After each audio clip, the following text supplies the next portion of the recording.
Welcome back to infinity career coaching institute. कैसे हो आप सभी लोग? उम्मीद कर रहा हूँ आप सभी बहुत ही ज़्यादा अच्छे होंगे बच्चों। तो आप सबकी क्लास 12 कॉमर्स की स्टडी चालू हो चुकी है, तो उसी को ध्यान रखते हुए हम लोग आज से ही आपका कोर्स स्टार्ट करने वाले हैं। डे बाय डे एक एक चैप्टर करके यहाँ पे आने वाला है, और साथ ही साथ में हमारे इंस्टीट्यूट में एक 2 मंथ का क्रैश कोर्स चल रहा है +2 कॉमर्स के बच्चों के लिए और 10th क्लास के बच्चों के लिए भी। अगर आप 10th या +2 में हैं तो हमारे डिस्क्रिप्शन बॉक्स को चेक करो, वहाँ पे हमारी कॉन्टैक्ट डिटेल्स गिवन है, हमारा नंबर गिवन है, मेल ID गिवन है, जाके हमें अपनी क्वेरी पुट करो। Online as well as offline हम यहाँ पे स्टडी करवाते हैं आपको। आपका हम जब तक पेपर आपके होने वाले थे हम आपका एक क्रैश कोर्स में सारे इंपॉर्टेंट टॉपिक्स कवर करा देंगे, जिससे आपको बोर्ड के एग्जाम्स में मार्क्स स्कोर करने बहुत ही ज्यादा आसानी रहने वाली है। ओके, चलो फिर हम आज का अपना टॉपिक शुरू करते हैं आप सभी के लिए। तो बच्चों हमारा चैप्टर है चैप्टर नंबर 1, जो कि क्लास 12 कॉमर्स की फर्स्ट चैप्टर ही है। इसका नाम है NPO नॉन प्रॉफिट ऑर्गेनाइजेशन, या फिर इसको कहते हैं हम नॉट फॉर प्रॉफिट ऑर्गेनाइजेशन। इसका नाम किस लिए यूं पड़ा नॉन प्रॉफिट ऑर्गेनाइजेशन? क्योंकि ये जो ऑर्गेनाइजेशन है प्रॉफिट मोटिव के लिए नहीं काम करती हैं, लोगों को कुछ सर्विस प्रोवाइड करने के लिए, सर्व करने के लिए काम करती हैं। जैसे कि रिलीजियस को अपना उन्होंने धर्म बांटना है, एक मंदिर बनवा दिया, तो मंदिर भी एक NPO ही है, या फिर एक गवर्नमेंट हॉस्पिटल है, वो लोगों को सर्व करने के लिए है, सर्विस प्रोवाइड करने के लिए, तो वो भी एक NPO ही है। एक कोई ऑर्फनेज है, वो अनाथ बच्चों के लिए है, तो भी एक NPO ही है। कहने का मतलब ये ऐसी ऑर्गेनाइजेशन जो बिना किसी प्रॉफिट मोटिव के काम करे वो कहलाती है NPO। ओके, आपकी डेफिनेशन क्या है? Not for profit organization are set up with the objective to further cultural education और सर्विसेज प्रोवाइड करने के लिए करती हैं। तो कहने का मतलब ये नहीं कि इनका मोटिव प्रॉफिट नहीं है, इसका मतलब ये नहीं कुछ कमाएंगे नहीं, ये भी अर्न करते हैं, पर उसको हम कहते हैं सरप्लस। वो कहलाता है सरप्लस। अगर फायदा तो सरप्लस, लॉस तो लॉस नहीं कहेंगे यहाँ पर, यहाँ पे कहते हैं डेफिसिट,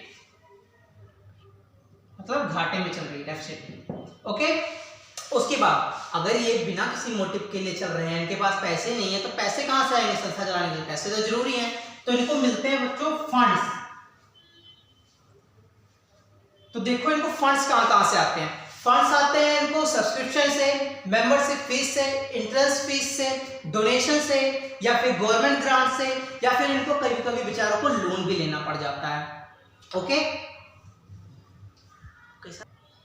ओके बच्चों, अब हम बात कर लेते हैं NPO के कुछ फीचर्स के लिए। ओके, इनके मतलब की कैरेक्टरिस्टिक्स क्या है?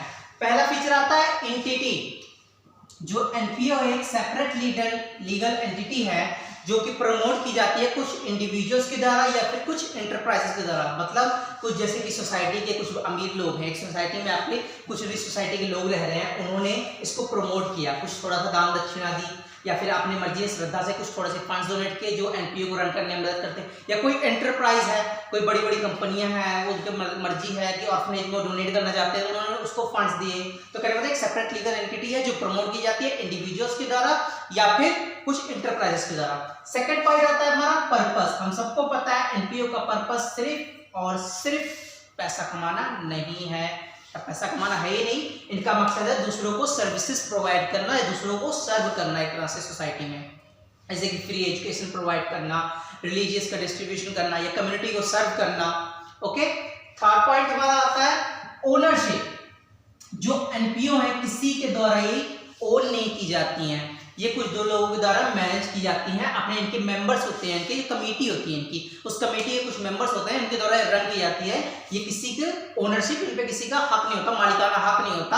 हाँ, इन पे जो होता है इनका, ये सोसाइटी को बिलोंग करती हैं। बस ये होता है इनमें जो रूल थोड़ा चलता है वो मेंबर्स का चलता है, सोसाइटी कमेटी के मेंबर्स का।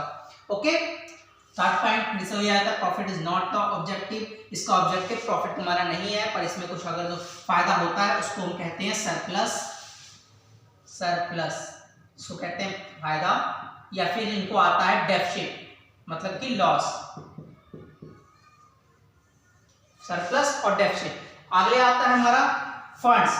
फंड्स मतलब कि इनको काम करने के लिए पैसा कहां से मिलने वाला है? वो इनको मिलने वाला है गवर्नमेंट की वजह से, गवर्नमेंट ग्रांट से, या फिर इनको मिलने वाला है लोन्स लेना पड़ सकता है, या फिर मिलने वाला है इनको सब्सक्रिप्शन से। सब्सक्रिप्शन क्या है वो भी जाके आगे जाके बात करने वाले हैं। इंटरेस्ट फीस, इंटरेस्ट मतलब कोई मेंबर आके इसमें भर्ती होना चाहता है तो उसको कुछ इंटरेस्ट, कुछ पैसे लेने होते हैं। हाँ भाई लो दान दक्षिणा 1-2 लाख मैं भी डोनेट करता हूँ, मेरे को भी मेंबर बना लो कमेटी का, मैं बहुत ज्यादा वो हूँ, मतलब कि क्या हूँ, श्रद्धा वाला आदमी हूँ, श्रद्धा रखता हूँ उसमें।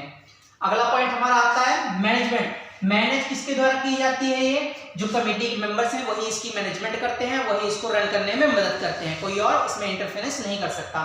लास्ट पॉइंट हमारा जो की पॉइंट है वो है फाइनेंशियल स्टेटमेंट। माना कि एनपीओ है, चल रही है, पर इसका मतलब ये नहीं कि सिर्फ एनपीओ है तो कोई बात नहीं, आने दो पैसा जाने दो, कोई भी जाएगा पैसा दे जाएगा, चलती रहेंगे, ऐसे खाए पिएंगे मस्त होंगे। नहीं, ये भी अच्छी खासी फाइनेंशियल स्टेटमेंट बनाते हैं, यहाँ पे भी अकाउंटेंट होते हैं, ये रखे जाते हैं, अच्छी तरह से काम होता है। फाइनेंशियल स्टेटमेंट में बनाती हैं receipt and payment account, income and expenditure account and at last balance sheet. Okay, अब हम डिफरेंस देखने जा रहे हैं एनपीओ में और एक प्रॉफिट अर्निंग ऑर्गेनाइजेशन में। तो मैंने कुछ की पॉइंट्स उठाए हैं, जैसे कि हमारा फर्स्ट की पॉइंट है purpose for which setup, third second है फंड्स, थर्ड है फाइनेंशियल स्टेटमेंट। अब डॉट एस का मतलब हो गया यहाँ पे फाइनेंशियल स्टेटमेंट।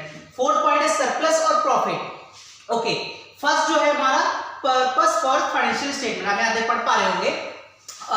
जो एनपीओ है वो सेटअप की जाती है एक कम्युनिटी को सर्व करने के लिए, और जो हमारी प्रॉफिट अर्निंग ऑर्गेनाइजेशन है उनका पर्पस होता है प्रॉफिट अर्न करना, पैसे कमाना, तरक्की करना, शोहरत पाना।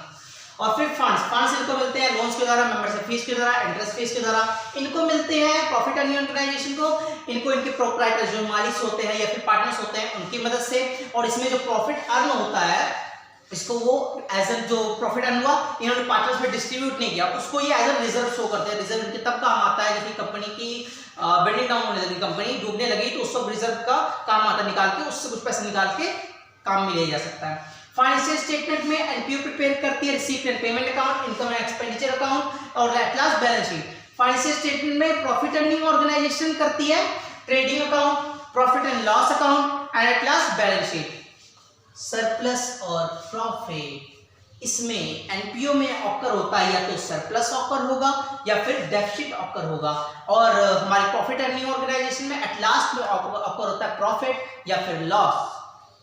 अब आपको मैं रिसीप्ट एंड पेमेंट अकाउंट या इनकम एक्सपेंडिचर अकाउंट बनाने से पहले एक बहुत ही मेन चीज बताने जा रहा हूं, सब्सक्रिप्शन के बारे में।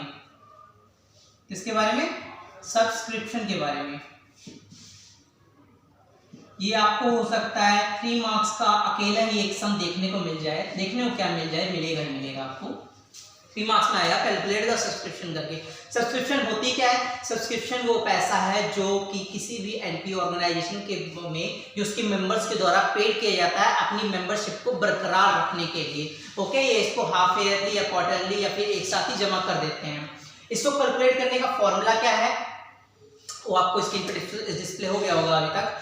पहले आता है हमारा subscription received during the year, आपने लिखना है subscription received during the year, उसमें फिर आपने ऐड करना है subscription outstanding at the end, subscription जो लास्ट में बकाया रह गया था मिलने के लिए एंड में, उसको प्लस करना है। और फिर ऐड क्या करना है? Subscription received in advance in the beginning of the year. In the beginning में, ईयर की बिगिनिंग में ही आपका जब आपका फाइनेंशियल ईयर स्टार्ट हुआ उसकी बिगिनिंग में आपको कुछ लोग एडवांस में आपको सब्सक्रिप्शन का पैसा मिल गया तो उसको आपने ऐड करना है। अब इसमें लेस क्या करना है? लेस आपने करना है subscription outstanding in the beginning में जो पैसा एडवांस आउटस्टैंडिंग बकाया ही रह गया, मतलब पिछले साल का बकाया रह गया, उसको इसमें से माइनस करना है। क्यों? क्योंकि हमने इनकम एंड एक्सपेंडिचर अकाउंट में सिर्फ उतना ही चीज दिखाना था, सिर्फ और सिर्फ करंट ईयर का। मेन चीज आप दिमाग में नोट कर लो या फिर कहीं कॉपी पे नोट कर लो, जैसे मर्जी कर लो। हमने इनकम एंड एक्सपेंडिचर सिर्फ और सिर्फ करंट ईयर का ही देखना है और पिछले साल का हमको कोई फर्क नहीं पड़ता। हाँ, तो फिर हमने इसमें लेस करना था subscription outstanding in the beginning और लेस करना है subscription received in advance at the end. And का जो एडवांस में मेरे रिसीव सब्सक्रिप्शन, इसका मतलब क्या है? क्यों मैं आने वाले अगले साल का एडवांस में दे रहा है, तो हमने पर किसका देखना है? सिर्फ करंट ईयर का, तो हमने उसको भी लेस कर देना है। ओके, जो आपका बैलेंस आके आया प्लस माइनस करके वो आपका आ गया सब्सक्रिप्शन। इस सब्सक्रिप्शन को उठा के आपने ले जाके इनकम एंड एक्सपेंडिचर अकाउंट में दिखाना है।